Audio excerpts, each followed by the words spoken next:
FBIS 외신 보도자료 1989년 11월 22일 연해주 달레고르스크에서 일어난 놀라운 사건에 대한 보고서가 봉우리 중 하나에 비행체가 충돌하는 사건이 일어났다는 비행체가 남긴 잔해물로 보이는 미세한 그물망과 충돌한 이 물체가 고도로 지능적인 존재들에 의해 만들어진 외계 우주선이라고 결론지었다. 발트해의 슈테틴부터 아드리아해의 트리에스테에 이르기까지 철의 장막이 유럽 대륙을 가로질러 드리워졌습니다. 1946년 3월 영국의 전 총리 윈스턴 처칠은 철의 장막이라는 용어를 사용하며 소련의 폐쇄성을 비판합니다. 당시는 미국과 영국, 소련이 연합국으로서 좋은 관계를 유지해오던 시기였기에 처칠의 연설은 황당한 소리 취급을 받았는데요. 그러나 각각 자본주의와 공산주의의 대표를 맡고 있는 미국, 소련 두 초강대국은 필연적으로 대립할 운명이었죠. 어떠한 어려움을 겪더라도 우리는 함께 해야만 한다. 1947년 7월 공산권의 팽창을 우려한 미국은 오랜 전쟁으로 인해 황폐화된 유럽에 4년 동안 총 133억 달러라는 천문학적인 금액을 지원하는 마셜 플랜을 실시합니다. 이는 현대 가치로 환산했을 시 약 1150억 달러, 하나로 156조 원에 달하는 어마어마한 금액으로 한 세대 전까지만 해도 묽은 숲으로 연명해 오던 유럽의 중산층들이 차고가 딸린 멋진 집에서 매일매일 신선한 요리를 먹을 수 있도록 만들었는데요. 당연하게도 이 정책은 소련으로 하여금 불만을 품는 것과 동시에 미국을 크게 경계하게 만들었고 이는 냉전을 촉발시켰죠. 소련은 철의 장막 속의 모든 것을 꽁꽁 숨겨버렸고 조금이라도 민감하다 싶은 정보들은 모조리 기밀로 지정되었습니다. 그러던 중 1985년 소련의 서기장으로 부임한 미하일 고르바초프가 국가기관의 투명성 확대, 정보의 자유를 표방하는 글라스노스트 정책을 시행하는데요. 이로 인해 과거라면 기밀로 지정되어 공개되지 않았을 정보들이 자국 국민들은 물론 서방 세계에까지 천천히 공개되기 시작했죠. 그리고 글라스노스트가 시행된 지 약 3년 후 믿기지 않은 기사들이 소련 전역에서 쏟아져 나오기 시작합니다. 미국은 이 뉴스들을 대체 어떻게 보도해야 할지 당혹스러울 뿐이었고 CIA의 하위 기관인 FBIS까지 동원해가며 보도자료를 배포했죠. 소련, UFO 목격에 대한 언론 보도. 소련의 주요 학술지들은 최근 소련의 여러 지역에서 목격된 UFO에 대한 기사와 보고서를 점점 더 많이 발표하기 시작했습니다. 이 모든 사건의 시작은 1986년 1월 29일 연해주 크레이에 위치한 달레고르스크에서 발생했는데요.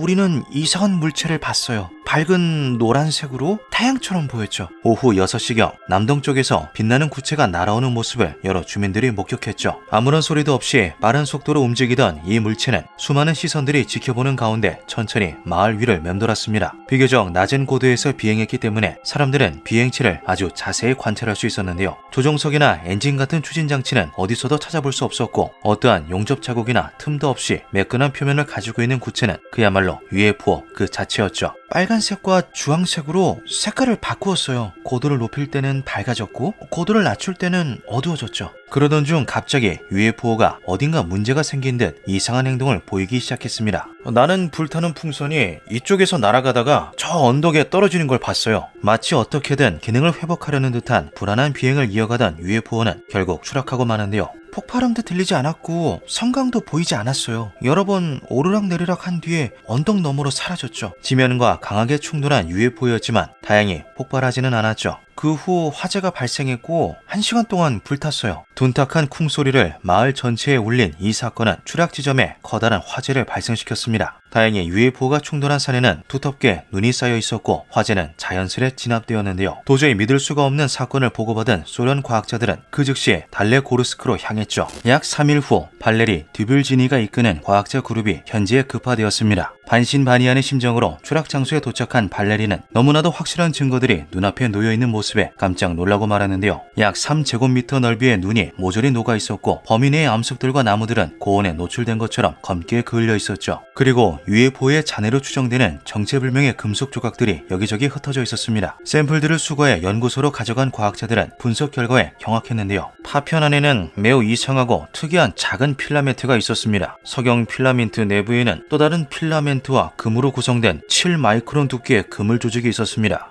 사람의 머리카락은 56마이크론 정도입니다. 우리에게는 그 정도 크기의 금 필라멘트를 석영 필라멘트에 삽입할 수 있는 기술이 없습니다. 현대 기술로는 불가능한 구성을 발견한 과학자들은 알루미늄, 망간, 니켈, 크롬, 금 등으로 구성된 이 금속 파편이 외계에서 유래한 합금이라는 것을 확신했습니다. 연구진은 더욱 자세한 분석을 위해 진공에서 합금을 녹인 후 스펙트럼 분석을 시행했는데요. 금속 원소가 들어있는 물질을 겉 불꽃 속에 넣으면 종류에 따라 특정한 불꽃색을 나타내는데 이 빛을 분광기로 관찰했을 때 보이는 여러 색의 띠를 스펙트럼이라고 하죠. 스펙트럼 분석으로 물질 속에 어떠한 원소가 포함되어 있는지 상세히 파악하자 놀라운 결과가 도출되었습니다. 기존에 존재했던 금, 은, 니켈은 더 이상 검출되지 않았고 그 대신 티타늄과 몰리브덴, 프로메튬 등의 금속이 그 자리를 차지하고 있었던 건데요. 일전에는 보이지 않았던 성분들이 대체 어디서 튀어나온 것인지 과학자들은 도통 알 길이 없었죠. 여기서 우리는 테스트 결과를 볼 수 있습니다. 더욱 놀라운 점은 프로메튬의 존재였습니다. 프로메튬은 지구의 지각에 고작 600g만이 존재하는 희귀한 금속으로 사실상 자연에서 발견하는 것이 불가능한데요. 우라늄 235와 같은 특정 원소에 중성자를 쇠어 인위적으로 합성할 수는 있지만 그 방법이 너무나 어려워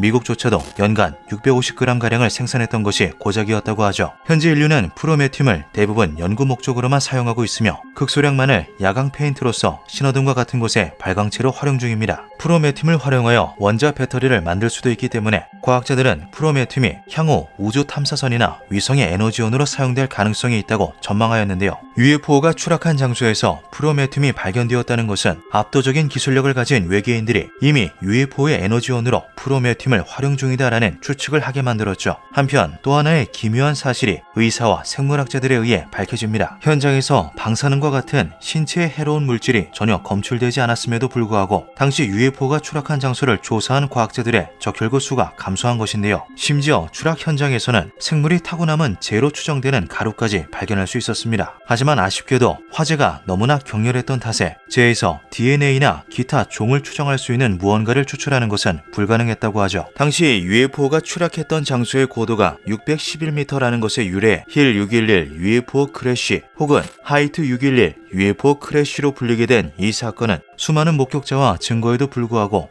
엄청난 의심과 논란을 낳았습니다. 일각에서는 중국 시창 위성 발사센터에서 발사한 로켓의 비행 경로와 목격자들의 증언이 일부 일치한다는 점을 근거로 이 사건이 단순한 인적 사고라는 주장을 제기했는데요. 제법 합리적인 이 가설에 소련은 즉시 조사에 나섰지만 철저한 기밀 유지하에 우주 프로그램을 시행 중이었던 중국은 소련의 질문에 그 어떤 답변도 하지 않았죠. 그런데 이 과정에서 소련의 조사관들은 믿기 힘든 정보를 얻게 됩니다. 달레고르스크에 UFO가 충돌하기 4일 전이었던 1월 25일 시창 위성 발사센터 주변에서 UFO가 목격되었다는 것인데요. 추락했던 UFO와 비슷한 외양을 하고 있던 붉은 구체는 목격자들에 따르면 발사센터를 관찰하는 것처럼 공중에 가만히 떠 있다가 약 30분 후 흔적도 없이 사라졌다고 하죠. 그리고 조사관들이 이 정보들을 소련에 보고하기도 전에 소름 끼치는 일이 또다시 달레고르스크에서 벌어집니다. 1986년 2월 8일 오후 8시 30분경 북쪽으로부터 노란색 구체 2개가 날아오는 것을 다수의 주민들이 목격했는데요. 마치 사고 현장을 수색하는 모양새로 한참 동안 주변을 서성이던 구체들은 갑자기 방향을 휙 틀어 UFO가 추락했던 지점을 향해 일직선으로 날아갔죠. 추락 현장에 도착한 UFO들은 해당 지점을 4번가량 뱅뱅 돌더니 왔던 방향으로 그대로 돌아갔습니다. 이들은 단지 선발 조사대다. 우리 인간들이 그러는 것처럼 곧 정규 조사대원들이 도착할지도 모른다. 불안에 떨며 이 광경을 계속 지켜보고 있었던 주민들 사이에서는 허무맹랑한 유언비어가 퍼져나가기까지 했는데요.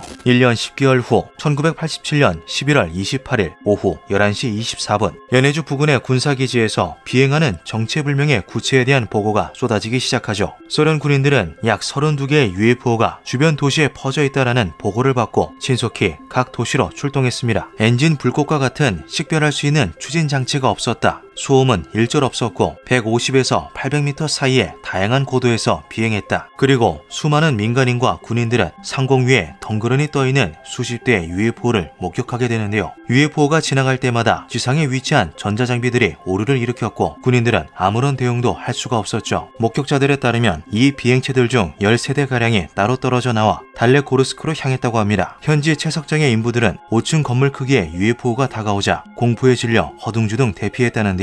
달레고르스크에 도착한 UFO들 중 몇몇은 충돌 현장을 비추듯이 밝은 빛을 아래로 내뿜었고 나머지는 마을 주위를 감시하듯 하늘 위에 가만히 떠 있었죠. 소련 전역의 언론이 지상과 공중에서 목격되는 UFO에 대한 보도를 받고 있습니다. 신문 편집국은 UFO 사건 사건과 관련된 수백 개의 보도를 검토 중입니다. 연해주 전역을 충격에 빠뜨렸던 이 사건을 전후해 마치 작정이라도 한 듯이 소련 전역에서 대량의 UFO 목격 사례가 발생합니다. 정부가 도저히 보도를 통제할 수 없을 정도의 양이었는데요. 가장 유명한 사례 중 하나는 1989년 11월 2일 화물 기사인 올레 키르자코프와 니콜라이 바란치코프가 트럭을 운전하던 중에 UFO와 마주했던 사건이죠. 이들의 주장에 따르면 도로가에 커다란 디스크형의 UFO가 착륙해 있었고 가까이 접근하자 트럭의 시동이 꺼져버렸다고 합니다. 그들은 조심스레 접근하다가 UFO 안에 들어가 보았다고 하는데요. UFO의 내부 벽면에는 여러 개의 모니터가 달려 있었고 그중 하나에서는 소련 TV 프로그램이 재생 중이었다고 하죠. 외계 존재로 보이는 생물체들도 있었는데 그들은 전부 불투명한 검은 장막으로 온몸을 덮고 있어 생김새는 확인할 수 없었습니다. 올렉과 니콜라이는 외계인으로부터 이 우주선은 정찰기이며 미래를 위해 지구를 연구 중에 있다라는 텔레파시 소통을 받았고 UFO 안에 잠시 머물며 몇 마디의 얘기를 더 나누었다고 하는데요. 외계인들은 우리는 당신들의 은하계에 있다라는 대답을 끝으로 둘을 원래 있던 자리에 내려준 뒤 UFO와 함께 순식간에 북동쪽으로 사라져버렸다고 하죠. 그러나 이렇게 평화적인 목격담만이 있는 것은 아니었습니다. 소련 항공기들은 근처에서 5개의 빗줄기가 뿜어져 나오는 커다란 비행 원반을 목격했다고 보고했습니다. 정기적으로 소련 영공을 순찰하던 전투기 편대는 상공에서 UFO를 발견하고 본부에 보고했죠. 지상 관제사는 전투기 중 한 대의 항로를 변경하고 정체불명의 비행체에 접근할 것을 지시했습니다. 명령대로 조종사가 UFO 쪽으로 기술을 돌리자 5개의 빗줄기 중 하나가 전투기를 꿰뚫었는데요. 조종사들은 본능적으로 팔을 들어 몸을 가렸죠.